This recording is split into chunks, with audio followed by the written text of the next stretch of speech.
Assalamualaikum warahmatullahi wabarakatuh.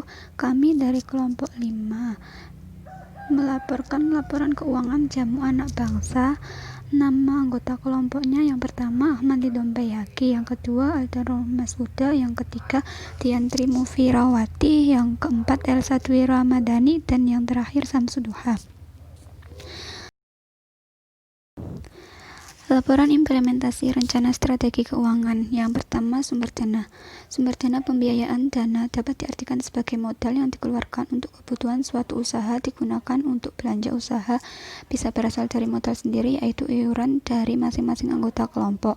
Sumber dana kelompok 5 yaitu beranggotakan 5 anggota, berarti iuran 58.000 dikali 5 anak sama dengan Rp290.000. Berikut biaya bahan baku dari usaha Jamu Anak Bangsa. Yang pertama, kunyit 2 kg 12.000, asam 2 kg 72.000, gula merah 2 kg 30.000, gula batu setengah kilo 30.000, gula putih 2 kg 24.000, kencur 18.000, total biayanya 186.000. Berikut ini perlengkapan lain. Yang pertama, botol plastik 60 bits 60.000, label merek usaha 25.000, totalnya 85.000. Yang ketiga, biaya operasional LPG-nya 19.000 saja, berarti totalnya Rp19.000. Ya, dan selanjutnya HPP, yaitu harga pokok penjualan. Jadi di sini harga pokok penjualan dari bisnis kami sebesar 4.800 per botol. Lalu harga jualnya kita tambahkan rumusnya, yaitu harga pokok produksi tambah laba yang diinginkan, jadi menghasilkan 6.000 rupiah. Lalu estimasi pendapatannya, tahap 1 menghasilkan 120.000, tahap 2 150.000, tahap 3 180.000, dan tahap 4 210.000. Lalu laporan laba rugi. Jadi di laporan laba rugi perusahaan kami kurang lebih sama dengan perusahaan lainnya, yaitu terdapat nilai pendapatan serta beban yang selisihnya akan menunjukkan nilai laba atau rugi dari perusahaan dalam satu periode. Jadi total biaya dan bebannya 290.000, net profitnya 370.000. Lalu laporan perubahan modal. Di sini modal awal kami adalah 290.000, lalu laba bersih kami 370.000. Jadi ditambah modal awal tadi ditambah dengan laba bersih menghasilkan modal akhir sebesar 660.000. Laporan arus kas. Laporan arus kas adalah laporan keuangan yang isinya tentang penerimaan dan pengeluaran kas dalam sebuah perusahaan pada waktu periode tertentu. Dengan adanya arus kas ini, kita akan bisa mengetahui tentang keuangan dari perusahaan apakah sedang untung atau rugi. Selanjutnya yaitu 1. Payback period adalah metode penilaian terhadap jangka waktu pengembalian investasi suatu proyek atau usaha. Rumusnya yaitu PP sama dengan nilai investasi dibagi kas masuk bersih dikali produksi, sama dengan 290.000 dibagi 370.000 dikali 30 hari, ketemunya yaitu 23,51. Yang kedua, profitability index merupakan rasio aktivitas dari jumlah nilai sekarang penerimaan bersih dengan nilai sekarang pengeluaran investasi selama umur investasi. Rumusnya PI sama dengan aliran kas masuk dibagi nilai investasi. PI sama dengan 660.000 dibagi 290.000, ketemunya 2,27.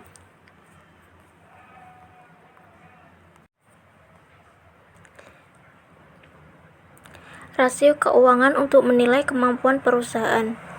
Melakukan analisis rasio keuangan merupakan hal yang penting dalam menjalankan bisnis.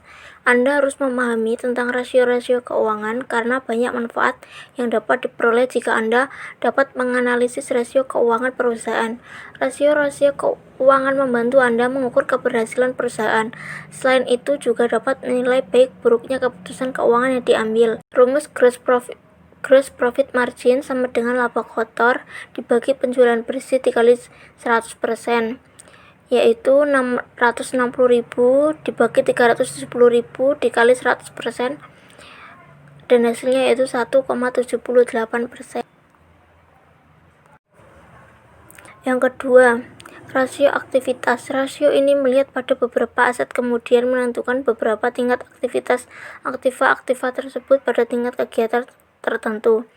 Aktivitas yang rendah pada tingkat penjualan tertentu akan mengakibatkan semakin besarnya dana kelebihan yang tertanam pada aktiva tersebut. Dana berlebihan tersebut akan lebih baik ditanamkan pada aktiva lain yang lebih produktif. Berapa rasio aktivitas yang digunakan adalah inventory turnover ratio sama dengan HPP dibagi persediaan dikali 100%, yaitu 4.800 dibagi 110 dikali 10%, ketemunya yaitu 4,3. Oke, di sini saya akan menjelaskan tentang laporan implementasi rencana strategi pemasaran. Yang pertama, WOTS, jenis usaha apa yang Anda dirikan. Usaha yang kami jalankan termasuk dalam usaha manufaktur, bergerak dalam bidang produksi minuman, yaitu jamu dengan bahan dasar menggunakan kunyit asam. Kami memberi nama usaha kami yaitu Jamu Anak Bangsa sesuai dengan implementasi Renstra Keuangan. Yang kedua adalah siapa yang menjadi target penjualan Anda? Untuk target penjualan kami yaitu orang dewasa usia 18-50 tahun akan menjadi target, tetapi juga dapat dikonsumsi oleh usia lebih dari target tersebut. Yang ketiga adalah where. Di mana usaha Anda dijalankan? Kami menjalankan bisnis ini secara online via WA, WhatsApp, dan juga Facebook dan Instagram. Yang keempat adalah when. Kapan mulai proses produksi? Usaha kami mulai dijalankan pada tanggal 9 November 2020 sesuai implementasi Renstra Pemasaran. Yang kelima adalah Mengapa Anda membuat ide bisnis jamu kunyit asam ini? Karena di Indonesia kunyit asam bisa kita jumpai di mana saja dan memiliki banyak khasiat yang diperlukan bagi tubuh. Jadi kami sepakat untuk mengolah kunyit ini menjadi bahan baku untuk membuat asam jawa, gula pasir, dan gula jawa sebagai pelengkapnya. Kami sengaja mengangkat kembali jamu tradisional menjadi minuman modern. Ternyata banyak memberikan keuntungan yang cukup besar bagi pelaku usaha. Yang keenam, bagaimana teknik menjalankan produksi? Kami memposting foto dan gambar melalui sosmed dan juga membuka layanan pemesanan. Terdapat nomor WA agar lebih mempermudah pemesanan, juga siap delivery untuk customer yang tidak mau mengambil secara langsung. Pemasaran, segmentasi. Yang pertama adalah geografis, wilayah pemukiman perkotaan. Pasar dapat dibedakan menurut batas-batas wilayah atau daerah, misalnya pasar daerah barat dan timur. Produk jamu herbal kami pasarkan di beberapa wilayah di daerah Lamongan, karena kami lebih fokus untuk penjualan online. Yang kedua adalah demografis, usia, jenis kelamin, pendapatan, pendidikan, pekerjaan. Pasar dapat dibedakan menurut perbedaan, misalnya usia. Perilaku pasar kanak-kanak akan berbeda dengan pasar dewasa. Psikografis, sikap, motivasi, persepsi. Dalam penjualan produk herbal kami ini, kami menyasar pada semua kalangan karena kami mematok harga yang sangat terjangkau untuk produk kami ini. Yang ketiga adalah psikografis. Jamu kunyit asam yang kami jual diperuntukkan untuk semua kalangan karena harganya yang cukup murah, yaitu hanya 6.000.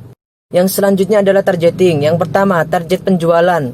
Untuk target penjualan sendiri, kami hanya menarget beberapa botol saja. Target pertama, kami mematok dalam penjualan hanya 20 botol. Target kedua adalah 25 botol dan target ketiga 30 botol serta target keempat 35 botol. Jadi, dalam setiap penjualan minimal kita harus bisa meningkatkan dalam target penjualan. Yang kedua adalah targeting pemasaran. Untuk di awal target pemasaran kami hanya di ruang lingkup Lamongan kota saja dengan mengandalkan promosi di akun sosmed. dan pemasaran dari mulut ke mulut. Namun, untuk tingkat selanjutnya kami meminta bantuan endorse kepada teman-teman atau seorang memiliki kredibilitas yang tinggi dalam personal branding. Diakui sosial media yang mereka miliki seperti WhatsApp, Facebook, Marketplace Facebook, dan juga Instagram. Yang selanjutnya adalah diferensiasi. Diferensiasi produk adalah upaya dari suatu perusahaan untuk membedakan produk yang dimilikinya dari produk-produk pesaing dengan membuat produk tersebut bersifat spesial. Menurut Kotler, diferensiasi didefinisikan sebagai tindakan untuk menetapkan sekumpulan perbedaan-perbedaan yang mempunyai nilai guna untuk membedakan penawaran perusahaan dari pesaingnya. Yang kedua, diferensiasi dari jamu kunyit asam ini sendiri yaitu ada varian rasa kencur, beras kencur, ekstra jahe, dan perpaduan antara kedua varian rasa ini. Positioning, jenis, harga, perusahaan kami, jamu anak bangsa 8, pesaing 1, Anissa 03 27, pesaing 2, jamu tradisional Stromina 7, rang 1, jenis kemasan, perusahaan kami, jamu anak bangsa 8, pesaing 1, Anissa 03 28, pesaing 2, jamu tradisional Stromina 8, rang 0, jenis rasa, perusahaan kami, jamu anak bangsa 8, pesaing 1, Anissa 03 29, pesaing 2, jamu tradisional Stromina 7, rang 2, jenis manfaat, perusahaan kami, jamu anak bangsa 8, pesaing 1, Anissa 03 28, pesaing 2, jamu tradisional Stromina 8, rang 0, jenis manfaat, perusahaan kami, jamu anak bangsa 8, pesaing 1, Anissa 03 28, pesaing 2, jamu analisis SWOT, strike, kekuatan. Produk jamu tradisional yang diproduksi ini beda dari produk jamu tradisional yang sudah dijual di pasaran. Produk jamu beras kencur dan kunyit asam ini diproduksi dalam bentuk cair yang dikemas dalam botol dengan berbagai ukuran. Ada ukuran yang kecil, sedang, dan besar. Hal ini dimaksudkan untuk mempermudah konsumen saat pembelian dan penyesuaian kebutuhan konsumen. 2. Weakness, kelemahan. Tak ada sesuatu yang sempurna, itulah kalimat yang tepat untuk menggambarkan produk ini. Selain keunggulan seperti yang dideskripsikan di atas, produk ini juga mempunyai kelemahan. Akan tetapi produsen selalu berusaha untuk meminimalisir setiap kekurangan yang dapat merugikan konsumen.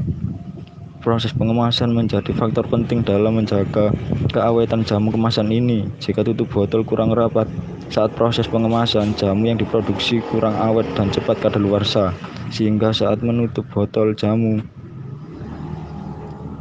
dingin yang ada di dalam botol harus benar-benar keluar. 4. Opportunity, kesempatan atau peluang. Produsen atau wirausaha yang memproduksi dengan jamu tradisional yang kemasan seperti ini masih jarang ditemukan. Kebanyakan jamu tradisional diproduksi dikemas dalam bentuk bubuk. Jadi peluang untuk memproduksi jamu tradisional dengan kemasan botolan mempunyai mangsa pasar yang masih luas. Apalagi produk jamu tradisional ini bisa dikonsumsi sebagai kalangan usia. 5. Threat atau ancaman. Melihat begitu mudahnya proses pembuatan jamu tradisional, maka tidak bisa dipungkiri jika akan banyak produsen atau wirausahawan baru bermunculan dengan produk dan kemasan yang sama. Apalagi jika harga yang ditawarkan oleh produk-produk yang baru tersebut dijual dengan harga yang jauh lebih murah. Kesimpulan, dapat disimpulkan bahwa dilihat dari laporan keuangan, mulai dari laporan arus kas, laporan laba rugi, laporan perubahan modal, dan laporan neraca, bahwa cukup baik dalam menghitung penjualan yang berhubungan dengan aktivitas atau kegiatan perusahaan. Dengan adanya laporan ini, kami dapat mengetahui nilai pendapatan serta beban yang selisihnya akan dapat menunjukkan nilai laba atau rugi dari perusahaan tersebut dalam satu periode, apakah dapat berkembang dengan baik atau tidak. Dapat disimpulkan bahwa strategi pemasaran yang kami gunakan yaitu dengan melakukan penjualan online dan siap antar atau delivery. Saran, kami menyadari bahwasanya penyusun dari makalah ini adalah manusia yang tidak luput dari kesalahan dan kekurangan. Sedangkan kesempurnaan hanya milik Allah Subhanahu wa Ta'ala, sehingga dalam penulisan dan penyusunan masih jauh dari kata sempurna.